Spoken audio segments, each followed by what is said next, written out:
बताओ सबसे पहले शिक्षा सबसे बड़ी जरूरत है, सबसे महत्व शिक्षा। सबसे पहले आपको नियम बनाना होगा। नियम रखो, खेलने के समय खेल का समय रखो और पढ़ाई के समय पढ़ाई का नियम रखो, तभी आप आगे बढ़ पाओगे। और अनुशासन होना बहुत जरूरी है। और हमारे अंदर संस्कार, जो आप बोल रहे हो, आपको गुरु जी बैठे हैं, और सबसे पहले आपको संस्कार होने बहुत जरूरी है। और अनुशासन का हमेशा नियम का पालन करो, बड़ों का आदर करो। शिक्षा पढ़ो और पढ़ने का नियम को स्वामी विवेकानंद जी ने कहा था कि सबसे पहले स्वामी विवेकानंद जी अमेरिका गए थे, तो उन्होंने सबसे पहले युवा को जागरूक करने के लिए सबसे पहले न धन से बढ़ा, सबसे पहले शिक्षा का महत्व रखा था। और शिक्षा होनी बहुत जरूरी है। शिक्षा से ही हमारी मान बढ़ेगा, हमारा सम्मान बढ़ेगा। अगर हमारे अंदर शिक्षा नहीं होगी, हम अनपढ़ रहेंगे, तो हमारा न तो मान रहेगा नहीं सम्मान रहेगा। मैं सबसे पहले कहते हैं कि कदम ऐसे चलो कि निशान बन जाए, काम ऐसा करो कि पहचान बन जाए, जिंदगी ऐसे जियो सबके लिए कि मिसाल बन जाए। तो सबसे पहले बहुत जरूरी है, पढ़ाई के बिना कुछ नहीं है।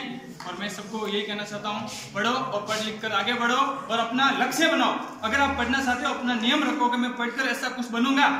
अपना निर्णय रखो, ऐसा नहीं कि हमने बस 8 क्लास पढ़ लिया, हमारे को गांव जाना है, ये नियम नहीं रखना है। अपने को एक लक्ष्य रखना है, अपने को एक टारगेट बनाना है कि उस टारगेट पे हमारे को पहुंचना है। ऐसा नहीं कि हमने 10 क्लास पढ़ लिया, 12 क्लास पढ़ लिया, फिर अपने को आगे नहीं पढ़ना है। अपना एक नियम बनाना होगा और उस लक्ष्य को पार करने के ऐसा कोई नहीं। आगे जो बड़ा है वो भी आपकी क्लास में से होगा, चाहे 12वीं में से होगा, चाहे 8 में से होगा। जो आगे बढ़ा है, अच्छा नाम किया है, चाहे आर्मी में हो, चाहे टीचर बना हो, वो भी तो आपके में से निकले हैं ना। तो उनने ठान लिया था कि हमारे को ये बनना है। उन्होंने पढ़ाई करते समय सोच लिया था कि मेरे को गुरुजी बनना है, मेरे को टीचर बनना है, मेरे को आर्मी में जाना है, मेरे को डॉक्टर बनना है। तो आपको भी पहले से ठानना पड़ेगा, आपको भी एक नियम बनाना पड़ेगा कि मैं पढ़ लिख कर ऐसा कुछ बनूंगा। सुबह उठते हो, आपको ये सोचना है कि मैं पढ़ नहीं रहा हूँ, मेरी मजाक हो रही है, तो वो सुबह उठकर पहले नियम में रखाओ, ऐसा क्यों हो रहा है, तो उसको दोहराओ और पढ़ लिख कर कुछ ऐसा कार्य करो कि आपका नाम बन जाए, आपकी पहचान बन जाए। वो आपको पहले निर्णय करना पड़ेगा। आप पढ़ रहे हो, हाँ हमारे को मालूम है आप पढ़ रहे हो, लेकिन पढ़ने से पहले आपको सोचना होगा। आप 12वीं में से कोई भी अच्छा नंबर ला रखी, वो तो भी आप 12वीं क्लास का है ना लड़का, जो पढ़ रहा है अच्छा नंबर ला रहा है, वो भी तो आप में से है ना।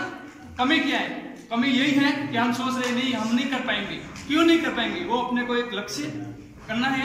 जैसे एक जगह पे बैठते हो, पढ़ाई करते हो, पढ़ाई का नियम रखो, पास में कोई वस्तु नहीं रखना। जब आप पढ़ाई का नियम रखते हो, पढ़ने के समय एक चीज का हमेशा ध्यान रखें। जैसे चाहे रूम हो, चाहे बेडरूम हो, कहीं भी आप बैठते हो, वहां पर ना आसपास कोई मोबाइल रहना चाहिए, ना आसपास कोई वस्तु रहनी चाहिए। जिस विषय को, जिस सब्जेक्ट को पढ़ रहे हो, वही सब्जेक्ट आपके पास रखो।